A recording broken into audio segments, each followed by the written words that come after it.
ఈ అందమైన శరీరాన్ని నాశనం చేసుకుని ఏం సాధించాలి? దయచేసి నన్ను వెళ్ళిపోనివ్వే, నీకు దండం పెడతాను ప్లీజ్. నోర్మోయ్, ఇక్కడికి రావడమే నీ ఇష్టం, పోవడం నా ఇష్టం.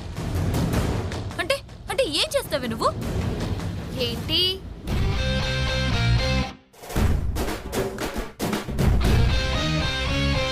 వెళ్ళిపోతాను అంటే వెళ్ళనివ్వట్లేదు కదూ?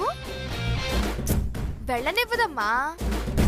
పొరపాటు నువ్వు వెళ్తాను అన్నావనుకో, ఈ దామిని ఏ పాలల్లోనూ విషం కలిపో లేదా ఏ పూలకుండనో నీ నెత్తి మీద వేసో, ఛ అది కుదరకపోతే ఏ గ్యాస్ సిలిండరో లీక్ చేసో నిన్ను చంపేస్తుంది. ఇది మాత్రం కన్ఫర్మ్. ఏయ్, ఏం మాట్లాడుతున్నావే? నేను దాన్ని ఎందుకు చంపుతాను? ఇప్పుడే కదా అన్నావు. మాయ ఇక్కడి నుంచి వెళ్ళిపోతాను అంటే రావడమే నీ ఇష్టం, పోవడం నీ ఇష్టం కాదు అని. నీ ఇష్టం లేకుండా వెళ్ళిపోతాను అంటే మాయను నువ్వు బతకనిస్తావా? ఈ మాయ పైకి కనిపించేంత సున్నితమైంది కాదు. ఎందుకే నవ్వుతున్నావు? హోసే, నువ్వు సున్నితమైన దానివని ఎవరే నీకు చెప్పింది? అతి సున్నితమైన గేదె శరీరమే నీది. నాది గేదె శరీరం అంటావా? నీదేనే దున్నపోతు శరీరం, నీదేని పంది శరీరం, నీదేని అడ్డగాడిద శరీరం. ఆపండి ఇద్దరు, నోరు మూసుకుని నువ్వు ఇక్కడే ఉండు. మాయా, చూసావు కదా, ఇప్పుడు నిన్ను నోరు మూసుకుని ఉండమంది. కాదు అన్నావనుకో, నీ ముక్కు మూసి నీ నోరు మూసి చంపి పడేస్తుంది. అదైతే కన్ఫర్మ్. పోనీ దామిని మాటలు నమ్మి ఇక్కడే ఉన్నావనుకో, ఏ రాత్రిపూట మా సీనుబాబు వచ్చి నీ కిడ్నీ కోసేసి నీ కిడ్నీ అమ్మేశాడే అనుకో, అలా ఆయన చేతుల్లో చావడమా లేకపోతే ఈ దామిని చేతుల్లో చావడమా? పాపం మాయ, నీ బతుకు అడకత్తెరలో ఆకు వక్క అయిపోయిందనుకో. అడకత్తెరలో ఆకువక్క? అదేంటి పోకవక్క అంటారు కదా? ఏహే, ఏదో ఒకట్లే అక్క తొక్క. నా మాట విని ఇక్కడి నుంచి వెళ్ళిపో మాయా, బతికిపోతావే. లేదనుకో, పద్దికి తెలియకుండా మా బావో కిడ్నీ, మా బావకి తెలియకుండా పద్దు ఓ కిడ్నీ, 2 కిడ్నీలు తీసేసరే అనుకో, ఆ తర్వాత నీ బతుకు ఎలా ఉంటుందో ఆలోచించుకో. ఎలా ఉంటుంది? ఒకసారి నువ్వే ఊహించుకోవే.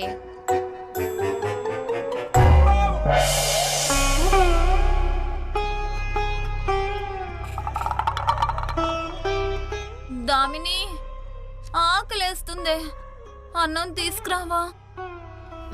తిను.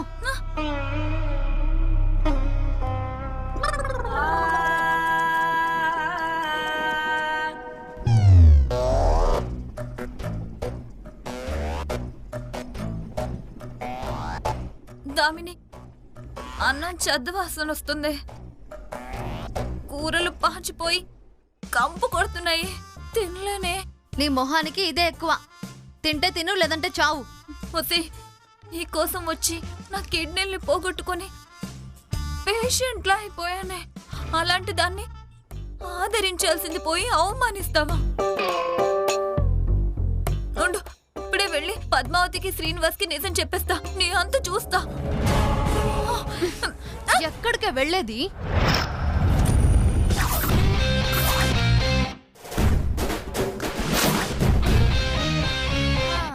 ఇప్పుడు అర్థమైందా మాయా, దామిని అంటే ఏంటో? అర్థమైంది త్రిపుర, నేను చేసిన తప్పులు మన్నించవా ప్లీజ్?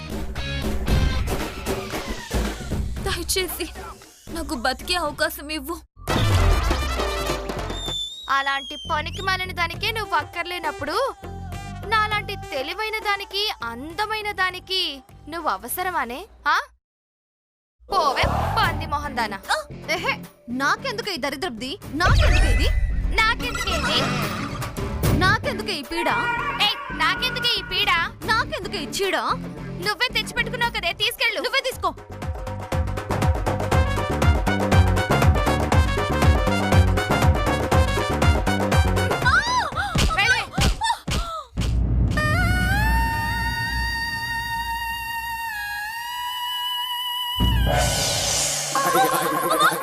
హలో, అర్థమైంది కదా?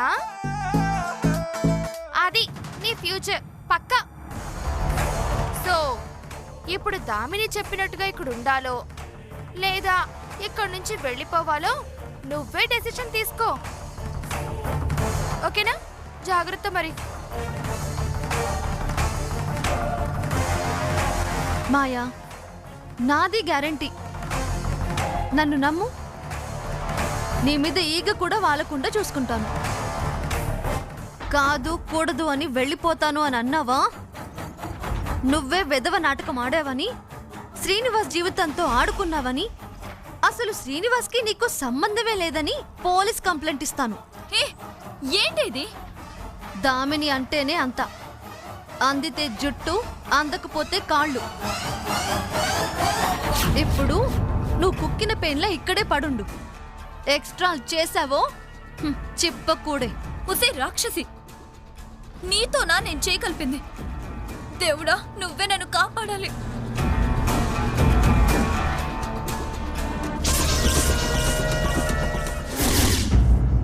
ఆండాళ్ళు, ఆండాళ్ళు, నమస్కారం అండి. నమస్కారం, కూర్చోండి. పర్వాలేదండి. ఆండాళ్ళు లేదా అండి? ఆండాళ్ళు టైలర్ షాప్కి వెళ్ళిందండి, కాసేపట్లో వచ్చేస్తుంది. ఆండాళ్ళతో ఏమైనా పనుందా అమ్మా? అబే ఏం లేదండి, నేను మీకోసం వచ్చాను. చెప్పండమ్మా, ఏంటి? ఏం లేదు రంగాచారి గారు, పక్క వీధిలో పట్టాభిరామయ్య గారికి నేను ఒక 10 లక్షల డబ్బు ఇవ్వాలండి. ఎవరు? మన హెడ్ మాస్టర్ పట్టాభిరామయ్య గారికా? అవునండి, ఆయన ఈరోజు సాయంత్రం వస్తా అన్నారు. కాకపోతే నాకేమో సాయంత్రం ఊరు వెళ్లే పని పడింది. ఆయన వచ్చేటప్పటికి నేను ఇంట్లో లేకపోతే ఆయన ఫీల్ అవుతారు. అందుకే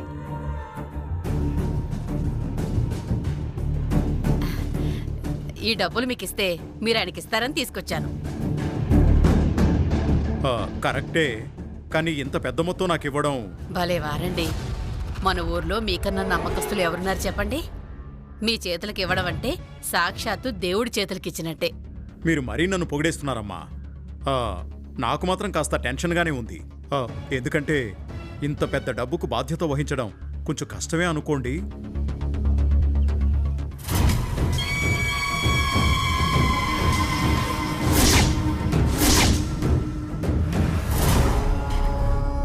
అదంతా కష్టమా అంకుల్? మనం ఏమైనా 10 లక్షలు కష్టపడి సంపాదించాలా? లేదు కదా. ఆంటీ ఇస్తారు, అదే డబ్బులు తిరిగి ఆయనకి ఇస్తాం, అంతే కదా. బాగా చెప్పావమ్మా. ఇంతకీ ఈ అమ్మాయి ఎవరు రంగాచారి గారు? అంకుల్ అని పిలుస్తోంది. అమ్మా అది... ఓ, మీకు తెలియదు కదూ, మన శ్రీనివాస్ గారు ఉన్నారు కదా. ఉన్నారు, రంగాచారి గారు పెద్ద అబ్బాయి. ఆయన్ను ఈ మాయ ఉంది కదా. ఏ దామిని, ఏం మాట్లాడుతున్నావు? పెద్దవాళ్ళతో ఏం మాట్లాడాలో తెలీదా? వెళ్ళవదలకి. అయ్యో రామా, ఇప్పుడు నేను ఏమన్నానని? ఉన్న విషయం చెప్తే ఇలా తిడతారేంటి? తిట్టడానికి ఏముంది, నిజం అదే కదా. ఏంటమ్మా నిజం? అదే లేదండి, చిన్నవాళ్ళు కదా, ఏదో పిల్లవాగుడు వాగుతున్నారు. మీరు అవన్నీ పట్టించుకోకండి. ఏది ఆ డబ్బు ఇవ్వండి, నేను ఇస్తాను.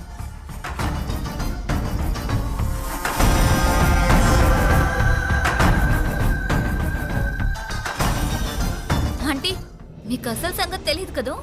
నేను శ్రీనివాస్ ఉన్నాడే, ఆయనకి లవ్వర్ని అన్నమాట. అంటే అనొఫీషియల్ గా ఆయనకి కాబోయిన మొదటి భార్యని. మాయా, ఏమిటా పిచ్చివాగుడు? మొదటి భార్య, రెండో భార్య అంటూ. చూడండి దుర్గాదేవి గారు, మా శ్రీనివాస్కి పద్మావతే భార్య. ఈ అమ్మాయి మా శ్రీనివాసు ఎప్పుడో ప్రేమించుకున్నారటమ్మా. దాన్ని అడ్డం పెట్టుకుని ఇక్కడికి వచ్చింది.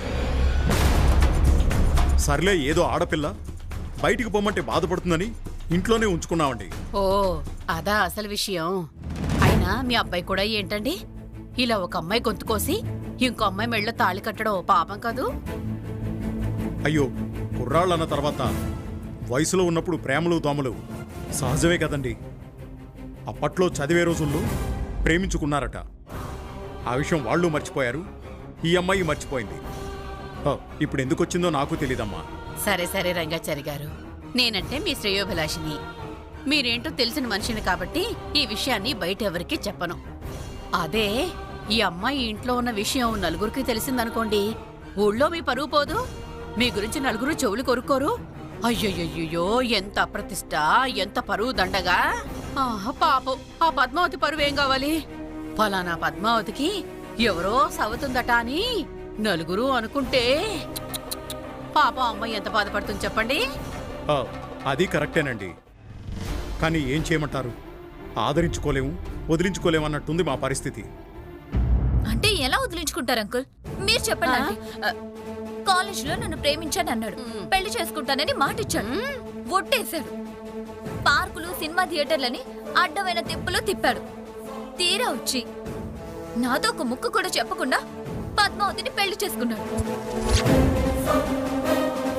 అతను వస్తాడు, పెళ్లి చేసుకుంటాడన్న నమ్మకంతో ఇంతవరకు పెళ్లి లేకుండా అలాగే ఉండిపోయాను. ఇప్పుడు చెప్పండి, నాకు శ్రీనివాస్ అన్యాయం చేసినట్టా, న్యాయం చేసినట్టా? ఇందులో అనుమానమే ఉంది? పక్కా నమ్మించి గొంతుకోసినట్టే. పక్కా నీ జీవితంతో ఆడుకున్నాడు, ఇష్టం వచ్చినట్టు వాడుకున్నాడు, వదిలేశాడు. ఛీ, నోర్మూయండి. ఆడుకోవడం, వాడుకోవడం ఏమిటా మాటలు అసహ్యంగా? చూడండమ్మా, మా వాడిని ప్రేమించిందన్న మాటే గాని ఇంతవరకు ఆ అమ్మాయిని మా వాడు తాకను కూడా తాకలేదమ్మా. ఈ అమ్మాయి కావాలనుకుంటే వేరే ఏ మగాడినైనా పెళ్లి చేసుకోవచ్చు, కానీ మావాడే కావాలని పట్టుబట్టింది. ఒక పెళ్ళైన మగాడిని కావాలని కోరుకోవడం ఎంతవరకు న్యాయం మీరైనా చెప్పండమ్మా. ఏమో రంగాచారి గారు, ఈ అమ్మాయిని మాత్రం మీ ఇంట్లో ఎక్కువ కాలం ఉంచుకోవటం మంచిది కాదు. మీరేదోడు చేసి సాధ్యమైనంత త్వరగా ఈ సమస్యని పరిష్కరించుకోండి. లేదంటే నలుగురిలో నవ్వుల పాలైపోతారు. ఆ తర్వాత మీ ఇష్టం. వస్తానండి. నమస్తే. అలాగేనమ్మా. వస్తానమ్మాయి.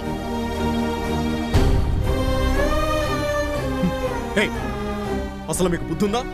మీరు మనుషులా, రాక్షసులా? వెళ్ళండి ఇక్కడి నుంచి.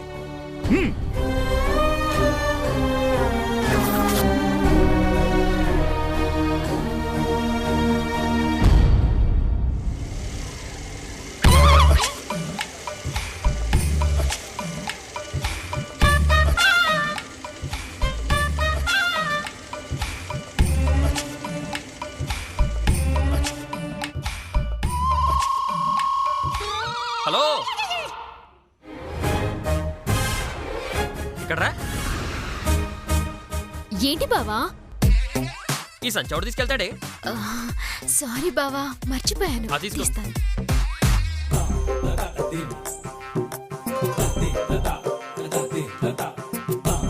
ఆగు, ఈ సంచి ఎవడు తీసుకెళ్తాడే? రెండు సంచులు నేనెక్కడ మోస్తాను బావా? అదేమిటి, షాప్ దగ్గర నుంచి ఇక్కడ వరకు నేనే కదా మోసాను. నువ్వు మోసావా? మరి ఈ బండి మోస్తే నేను మోసినట్టు కాదా? బండి మోస్తే నువ్వు మోసినట్టు ఎలా అవుతుంది బావా? నీ మెళ్ళో తాళుంది కదే, ఉంది. ఆ తాళి నాతో సమానమేనా? సమానమే. అప్పుడు నేను కట్టిన తాళిని నాతో సమానంగా చూసినప్పుడు నేను ఎక్కిన బండిని నాతో సమానంగా ఎందుకు చూడనే? బండి తాళి ఒకటా బావా? ఎస్, రెండు ఒకటే. ఆ తాళి నీ మెళ్ళో ఉంది, ఈ బండి నా కాళ్ళ దగ్గర ఉంది, అంతే తేడా. మిగతాదంతా సేమ్ టు సేమ్. సరే అయితే ఈ తాళిని తీసేసి బండిని మెల్ల కట్టుకోనా? ఛే, వద్దులే, దరిద్రంగా ఉంటది. అయితే నువ్వు చెప్పింది కూడా అంతే దరిద్రంగా ఉంది.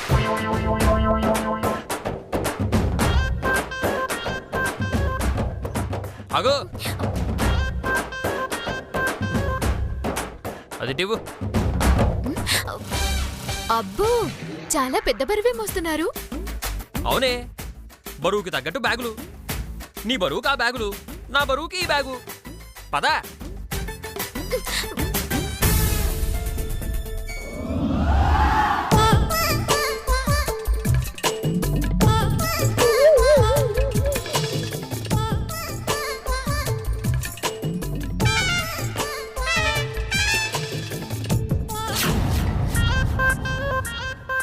నాన్నగారు, అమ్మో, నాన్నగారు చూస్తున్నారు. ఇదే కరెక్ట్ టైం. ఆ సంచులు నేను తీసుకుని ఈ చిన్న సంచి దానికి ఇచ్చానంటే నేనే బాగా కష్టపడుతున్నట్టు ఆయన నమ్ముతారు. ఆగు, ఇటీవీ చెప్తాను. ఏంటి బావా, రియలైజ్ అయ్యావా? నాకంటే నువ్వు మోటుగా ఉన్నావని? అమ్మని ఏసిందిరా కౌంటరు. నాతో తిరిగి తిరిగి దీనికి కౌంటర్ వేయడం బాగా అలవాటైపోతుంది. ఇప్పుడు నేను నీకు ఇస్తానే కౌంటరు. అది కాదే, నువ్వెవరివి? ఆడపిల్లవి, పైగా సుకుమారివి. నీతో ఇంత పెద్ద బరువులు మోయించడం కరెక్ట్ కాదే. పర్లేదు బావా, నేను మోస్తానులే. నువ్వు ఎవరివి? నా హార్ట్వి. నా హార్ట్ నేను కష్టపడతానా? నేనుండగా నువ్వు కష్టపడడం కరెక్టే కాదు. ఇటు అయ్యో బావా, పర్లేదేటి ఇవ్వవే. నువ్వు ఆ కవర్ తీసుకొచ్చి. ఆ?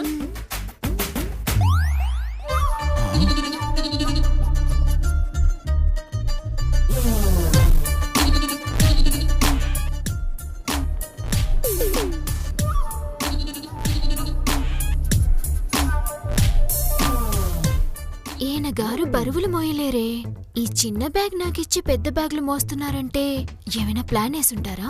ఏం ప్లాన్ వేసుంటారబ్బా?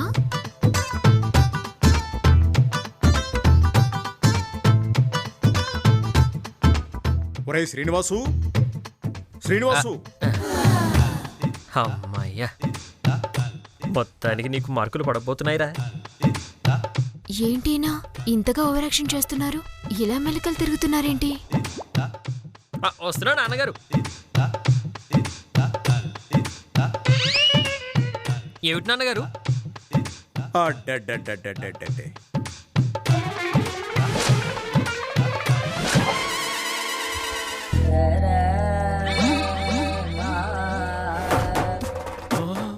అమ్మాయ్యా, ఎంత కాలానికి నన్ను చూసి గొప్పగా ఫీల్ అవుతున్నారో నాన్నగారు. ఏంటి మావయ్య గారు అంతలా ఫీల్ అవుతున్నారు? వీడిని చూస్తే ఏడుపు వస్తోందమ్మా. ఎందుకు నాన్నగారు? నువ్వు చేస్తున్న పని చూస్తుంటే నాకు మాటలు రావట్లేదురా. అంటే పద్మావతికి చిన్న సంచి ఇచ్చి నేను అవిటివాడిని అయినా గాని ఒక్క చేత్తో 2 సంచులు మోస్తున్నానా నాన్నగారు? నోరు మొయ్యరా చెత్త వెదవాని. పద్మావతి దగ్గర నుంచి 2 సంచులు తీసుకొని నీ చేతిలో ఉన్న చిన్న సంచిని పద్మావతికి ఇచ్చినందుకురా. అంటే నాన్నగారు చూసేశారా? చెప్పు తెగిపోతుంది వేధవాని. నువ్వు మొయ్యలేకపోతే చెరో సంచి పంచుకోవాలి గాని బరువంతా అమ్మాయికిచ్చి నేను కనపడేసరికి ఓవర్ యాక్షన్ చేసి చిన్న సంచేమో తనకిచ్చి నువ్వు ఆ సంచులు లాక్కుంటావురా. ఇదంతా నేను చూడలేదు అనుకున్నావా? లేదు నాన్నగారు, అప్పటికీ నేను మోస్తాను అంటే లేదు లేదు నేనే మోస్తాను అంది. నర్మయ్, అబద్ధం చెప్పినా అతికినట్టుండాలి. అరే, నా కళ్ళతో నేను చూశాను అన్నా కూడా ఇంకా నన్ను నమ్మించాలని చూస్తున్నావా? నన్నే మోసం చేయాలని చూస్తున్నావా? మావయ్య అదేం లేదు. నా చేతులు నొప్పిగా ఉన్నాయంటేనో ఆయనే తీసుకున్నారు. ఇందులో బావ తప్పేం లేదు మావయ్య. చాలే ఆపమ్మా. ప్రతిదానికి ఈ వెధవను వెనకేసుకుని వస్తున్నావు. నీ వల్లే రాను రాను ఇలా తయారవుతున్నాడు. అసలు ఈ వెధ వల్ల ఈ ఇంటికి పట్టిన కష్టాలు అన్నీ నీ కావమ్మా. చెప్పడానికి ప్రతిరోజు చచ్చిపోతున్నానమ్మా. ఏమైంది మావయ్య గారు? ఇందాక దుర్గాదేవి గారు ఒక ఆవిడ వచ్చింది. ఆ మాయా దామినిని చూసి నన్ను తిట్టి నా నోట్లో కాస్త గడ్డి పెట్టి వెళ్ళింది. మాయ గురించా? మాయ గురించి దామిని గురించి ఏం తెలిసింది మావయ్య గారు? ఇంకా ఏం తెలియాలమ్మా? వీడి మాజీ లవరని, ఈ వెధ వల్లే పెళ్లి పెటాకు లేకుండా మిగిలిపోయిందని, చివరికి న్యాయం కోసం ఈ ఇంటికి వచ్చిందని. ఇంతకన్నా ఇంకేం తెలియాలమ్మా? మన ఇంటి పరువు పోవడానికి ఇవి చాలవా? మన గౌరవ మర్యాదలు మంట కలిసిపోవడానికి? ఇందులో అంత పరువు మర్యాదలు పోవడానికి ఏముంది నాన్నగారు? వయసులో ఉన్నప్పుడు ప్రేమ అనేది కామనే కదా నాన్నగారు. మీరు కూడా వయసులో ఉన్నప్పుడు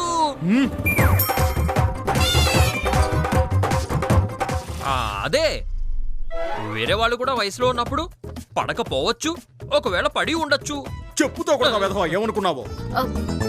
నేను నువ్వు చేసిన వెధవ పనుల గురించి చెప్తుంటే నువ్వు ఎవరెవరో చేసిన పనుల గురించి చెప్తున్నావా? రేయ్, అసలు దీని అంతటికీ కారణం నువ్వేరా. నువ్వే గనక అప్రాచ్యపు దాన్ని పట్టించుకోకుండా పోయింటే నాకు ఈ గతి పట్టుండేది కాదురా. నువ్వేం చేస్తావో నాకు తెలీదు. సాధ్యమైనంత త్వరగా దాన్ని కొంప నుంచి పంపించేయి, లేదంటే ఈ ఇంటి పరువు మంట కలిసేలా ఉందిరా. మావయ్య మీరేం టెన్షన్ పడకండి. సాధ్యమైనంత త్వరగా ఆ అమ్మాయిని ఇంటి నుంచి పంపించే బాధ్యత నాది. ఆ ధైర్యంతోనే ఉన్నానమ్మా. నీ మీద, నీ సమర్థత మీద నాకు ఆ నమ్మకం ఉంది. త్వరగా పనేదో చూడమ్మా. అలాగే మావయ్య.